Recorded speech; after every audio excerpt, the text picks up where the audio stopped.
Hey everyone, आज हम लोग यहाँ पे जुलाई 2020 के सुप्रीम कोर्ट के टॉप जजमेंट्स को डिस्कस करने वाले हैं। देखिए, इसमें सबसे पहला केस जो कि बहुत इंपॉर्टेंट केस रहा है, Shri Marthanda Varma versus state of Kerala, जिसको श्री पद्मनाभ स्वामी टेम्पल केस के नाम से भी जाना गया है। इस केस में क्वेश्चन था कि जो ट्रैवनकोर की रॉयल फैमिली है, क्या उसका इस टेम्पल के एडमिनिस्ट्रेशन में कोई राइट है। तो देखिए, जबकि केरल हाई कोर्ट का इसमें मानना था कि जो लास्ट रूलर था उसकी 1991 में डेथ के बाद फैमिली के कोई राइट एग्जिस्ट नहीं करते हैं, जबकि सुप्रीम कोर्ट ने इसके जस्ट अपोजिट ये हेल्ड किया है कि रॉयल फैमिली का इस मंदिर के एडमिनिस्ट्रेशन में राइट है। दूसरा केस देखिए, Jayraj versus state of Maharashtra का है।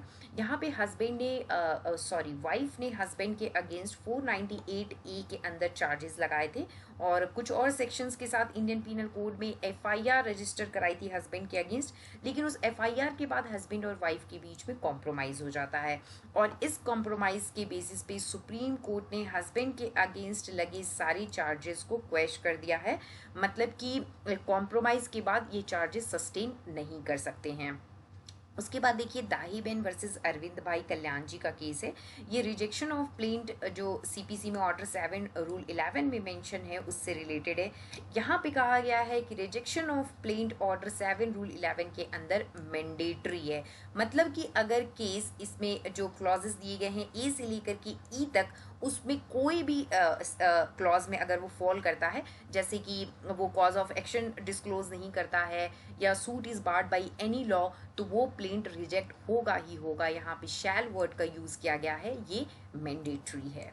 उसके बाद देखिए, शकुंतला वर्सेस स्टेट का केस है। यहाँ पे अगर कन्विक्शन के ऑर्डर के अगेंस्ट कोई अपील फाइल की गई है तो वो अपील डिसमिस्ड नहीं हो सकती है डिफॉल्ट के लिए।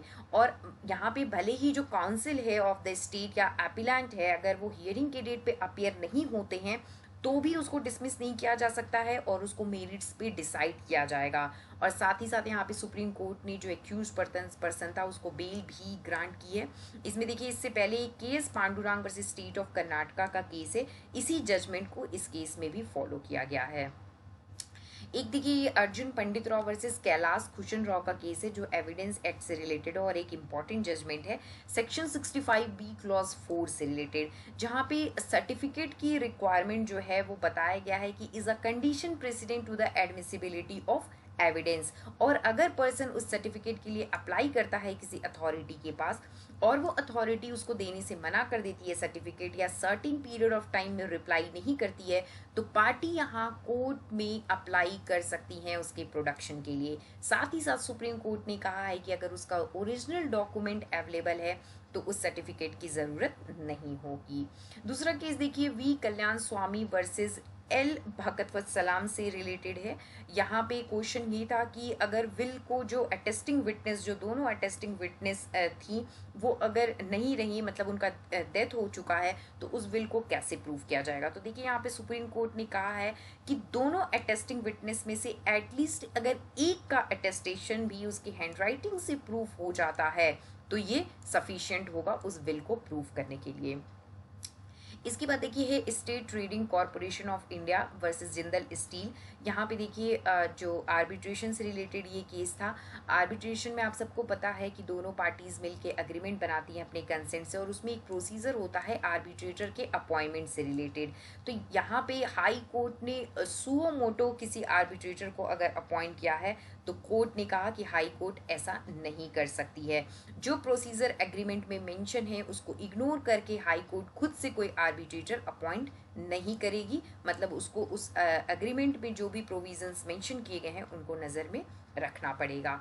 कुंजम मोहम्मद वर्सेस मरियम्मा, यहाँ पे सुप्रीम कोर्ट ने कहा है कि हाई कोर्ट सेकेंड अपील सिर्फ इस ग्राउंड पे अलाउ नहीं करेगी कि मेमोरेंडम ऑफ अपील में कोई क्वेश्चन ऑफ लॉ इन्वॉल्व था।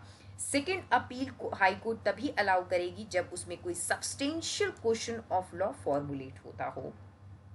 इसके बाद देखिए, Parvinder Kaur versus state of Punjab का केस है। ये सेक्शन 313 सीआरपीसी से रिलेटेड है।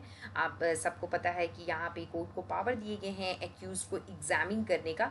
तो यहाँ पे कहा गया है कि अगर वो कोई भी प्लॉजिबल वर्जन बनाता है अपने डिफेंस में, मतलब कोई भी रिलायबल या रीजनेबल वर्जन बनाता है, तो यहाँ पे फिर बर्डन ऑफ प्रूफ प्रोसिक्यूशन के ऊपर शिफ्ट हो जाएगा कि वो उस डिफेंस को निगेट करे, क्योंकि ये एक फेयर ट्रायल का पार्ट है। इसके बाद देखिए Sunil Rathi versus state of Haryana का केस है। यहाँ पे सुप्रीम कोर्ट ने कंडीशंस बताए हैं कि किन कंडीशंस के अंदर article 139A of the constitution case high court से सुप्रीम कोर्ट ट्रांसफर किया जा सकता है। इसके लिए पहला कंडीशन है कि जो केस सुप्रीम कोर्ट में पेंडिंग में है तो उसमें वही क्वेश्चन ऑफ लॉ होना चाहिए जो हाई कोर्ट के सामने केस है उसमें वो क्वेश्चन ऑफ लॉ इन्वॉल्व है, मतलब कि दोनों में क्वेश्चन ऑफ लॉ सेम होना चाहिए। दूसरी चीज है कि जो क्वेश्चन ऑफ लॉ वहां पे इन्वॉल्व होगा वो substantial question of general importance होना चाहिए। इन दोनों कंडीशंस के फुलफिल होने पे ही आर्टिकल 139A के अंदर एक केस हाई कोर्ट से सुप्रीम कोर्ट में ट्रांसफर किया जा सकता है। आज के लिए इतना ही, थैंक यू।